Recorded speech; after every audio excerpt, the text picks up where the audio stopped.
प्रेरितों 24 अध्याय। हकीम फिलिक्स के सम्मुख पौलुस। 5 दिन के बाद हनन्याह महायाजक कई पुरनियों और तिरतुल्लुस नामक किसी वकील को साथ लेकर आया। उन्होंने हकीम के सामने पौलुस पर नालिश की।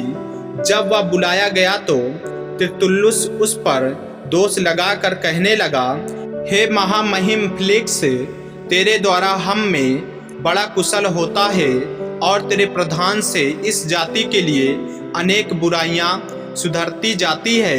इसको हम हर जगह और हर प्रकार से धन्यवाद के साथ मानते हैं, परंतु इसलिए कि तुझे और दुख नहीं देना चाहता, मैं तुझसे विनती करता हूँ कि कृपया करके हमारी 2-1 बातें सुन ले, क्योंकि हमने इस मनुष्य को उपद्रवी और जगत के सारे यहूदियों में बलवा करने वाला और नासरियों के कुपंथ का मुखिया पाया है। उसने मंदिर को अशुद्ध करना चाहा, पर हमने उसे पकड़ लिया। हमने उसे अपनी व्यवस्था के अनुसार दंड दिया होता, परंतु पलटन के सरदार लूसियास ने उसे जबरदस्ती हमारे हाथ से छीन लिया और मुद्दइयों को तेरे सामने आने की आज्ञा दी। इन सब बातों को जिनके विषय में हम उस पर दोष लगाते हैं, तू आप ही उसको जांच करके जान लेगा। यहूदियों ने भी उसका साथ देकर कहा, ये बातें इसी प्रकार की है। पौलुस का प्रति उत्तर। जब हकीम ने पौलुस को बोलने का संकेत किया तो उसने उत्तर दिया, मैं यह जानकर कि तू बहुत वर्षों से इस जाति का न्याय कर रहा है, आनंद से अपना प्रति उत्तर देता हूँ। तू आप जान सकता है कि जब से मैं यरूशलेम में आराधना करने को आया, मुझे 12 दिन से ऊपर नहीं हुए।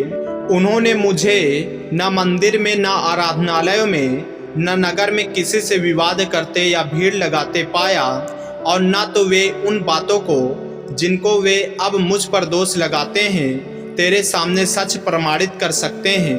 परंतु मैं तेरे सामने यह मान लेता हूँ कि जिस पंथ को वे कुपंथ कहते हैं, उसी की रीति पर मैं अपने बाप दादों के परमेश्वर की सेवा करता हूँ, और जो बातें व्यवस्था और भविष्यवक्ताओं की पुस्तक में लिखी है उन सब पर विश्वास करता हूँ, और परमेश्वर से आशा रखता हूँ जो वे आप भी रखते हैं कि धर्मी और अधर्मी दोनों का जी उठना होगा। इससे मैं आप भी यत्न करता हूँ कि परमेश्वर की और मनुष्यों की ओर से मेरा विवेक सदा निर्दोष रहे। परंतु वर्षों के बाद मैं अपने लोगों को दान पहुंचाने और भेंट चढ़ाने आया था। उन्होंने मुझे मंदिर में शुद्ध दशा में बिना भीड़ के साथ और बिना दंगा करते हुए भेंट चढ़ाते पाया। हाँ, आसिया के कई यहूदी थे। उनको उचित था कि यदि मेरे विरोध में उनके पास कोई बात हो तो यहाँ तेरे सामने आकर मुझ पर दोष लगाते, या ये आप ही बताएं कि जब मैं महासभा के सामने खड़ा था तो उन्होंने मुझ पर कौन सा अपराध पाया। इस एक बात को छोड़ जो मैंने उनके बीच में खड़े होकर पुकार कर कही थी, मरे हुओं के जी उठने के विषय में आज मेरा तुम्हारे सामने मुकदमा हो रहा है।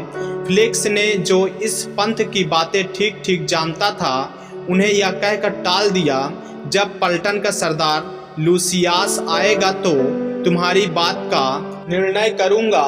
और सूबेदार को आज्ञा दी कि पौलुस को कुछ छूट में रखकर रखवाली करना और उसके मित्रों में से किसी को भी उसकी सेवा करने से न रोकना। फिलिक्स और द्रुसिल्ला के सम्मुख पौलुस। कुछ दिनों के बाद फिलिक्स अपनी पत्नी द्रुसिल्ला को, जो यहूदनी थी, साथ लेकर आया और पौलुस को बुलवाकर उस विश्वास के विषय में जो मसीह यीशु पर है उससे सुना। जब वह धर्म और संयम और आने वाले न्याय की चर्चा कर रहा था तो फिलिक्स ने भयभीत होकर उत्तर दिया, अभी तो जा, अवसर पाकर मैं तुझे फिर बुलवाऊंगा। उसे पौलुस से कुछ रुपया मिलने की भी आशा थी, इसलिए और भी बुला बुलाकर उससे बातें किया करता था। परंतु जब 2 वर्ष बीत गए तो पुरकियुस फेस्तुस फिलिक्स की जगह पर आया, और फिलिक्स यहूदियों को खुश करने की इच्छा से पौलुस को बंदी ही छोड़ गया। आमीन। मेरे प्रियो, यदि आप इस चैनल पर नए हैं, यदि आपने अभी तक हमारे चैनल को सब्सक्राइब नहीं किया है तो हमारे चैनल को सब्सक्राइब करें और बेल आइकन के बटन को दबाएं ताकि परमेश्वर का वचन रोजाना आप तक पहुंच सके।